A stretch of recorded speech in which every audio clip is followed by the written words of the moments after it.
there you have it, Husker fans. We have our new head coach, and I think it's a doozy getting Matt Rhule to be the Nebraska's head coach. I remember back when I put out my initial, coaching candidates, I said there was 5 guys that I think if Nebraska gets one of these, it's a home run, and Matt Rhule was one of those guys. I think he is a perfect fit. Don't care at all about how he did in the NFL. Does not matter. We saw Nick Saban have struggles at times.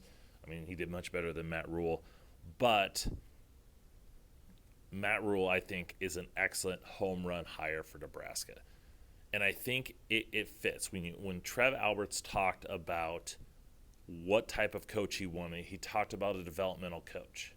And I think that is exactly with what you are getting with Matt Rhule. His ability to develop and build a program. He's a program builder. He's a cultural type guy. And he's been able to build 2 different programs. He turned Temple. Temple wasn't bad. Temple was one of the worst college football jobs forever. And then Al Golden came there, elevated them to being a solid team in the FCS. But then Matt Rhule came in, and a couple coaches later, and took them to the next level. After starting, with a 2-win season. And then he went up to 6 wins the next year. And then he won 10 games the next 2 years. Then he goes to Baylor. A lot of people were shocked to see him go to Baylor because mainly he was a Northeast guy. And he goes to Baylor right after Art Briles. And that whole mess with Art Briles in the Baylor program. And Rhule stabilizes it. And yeah, he wins only 1 game in that first year. But then he goes 7-6 in year 2, and then 11-3 in year 3 before departing to the Carolina Panthers. And the thing that I liked about Matt Rhule is, as I said, developmental player. He's big, and if you follow with what they did at Baylor and how they built that program up, it was all about finding, players to develop.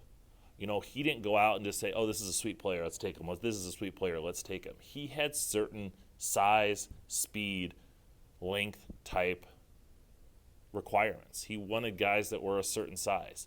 He wanted guys that were a certain speed. And he said, hey, if we're going to take guys and we're going to develop them, I want guys that are outliers. I want guys that are fast. We can't teach speed. I can teach you how to block. I can teach you how to run routes. I can teach you how to tackle. I can't teach you to run fast. Can't teach you to be, 6'4", 240 pounds as a linebacker, whatever it may be. And he used that to his advantage to build up Baylor. And if you look at what Baylor did in that 2022 NFL draft, they produced a lot of draft picks, a lot of high-level guys, and they were all big and fast. Tristan Ebner went to the Bears as a running back, 4.43 speed. Tyquan Thornton went in the second round of the New England Patriots, 4.28, 40-yard dash time. Jalen Petrie was a second-round pick to the Houston Texans as safety, starting for them, one of their best defensive players. J.T. Woods, another safety that was drafted, 4.36 speed. Kalen Barnes, a cornerback that was drafted, 4.23 speed. Baylor was an extremely fast team, and it showed. And they had their success, year 2 under Dave Aranda.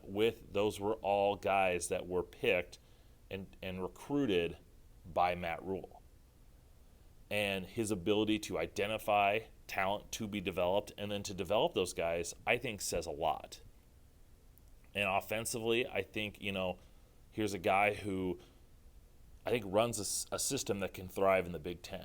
I don't know if you would call it a ball control offense, but they're not spread you out, quick game. They want to run the ball. They want to take advantage of that speed. And I think a lot of the stuff that Matt Rhule can do, that he did at Baylor, he can do at Nebraska too. And I think he can, Nebraska has to be a developmental job. You have to be, as the head coach of Nebraska, you have to come in thinking, we're not going to get 5-star, 4-star, and just be this reload team like an Alabama and that. Even Nebraska under the heyday under Tom Osborne, they were a developmental program. And I think Nebraska needed to get back to those roots, and I think they did that here with Matt Rhule. Here's a guy who grew up in Big Ten country. He may have been born in New York, but he grew up in State College. He went to Penn State. He had coached at Penn State. And so he understands the Big Ten and what it entails. And I think, yes, he is a Northeast guy. He coached at Temple. He went down to Texas, no ties to Texas, and he was able to do well. I have no problem thinking that he can come into Nebraska and be a national type recruiter, get the guys in the area, but then go out and find people that fit Nebraska. So I think this is an absolute steal as a hire. I am ecstatic. I didn't think this was, to be honest, this was going to happen. I figured Rhule was going to take the year off, but he didn't. He's the next Nebraska head coach, and Trev Alberts hit a grand slam here.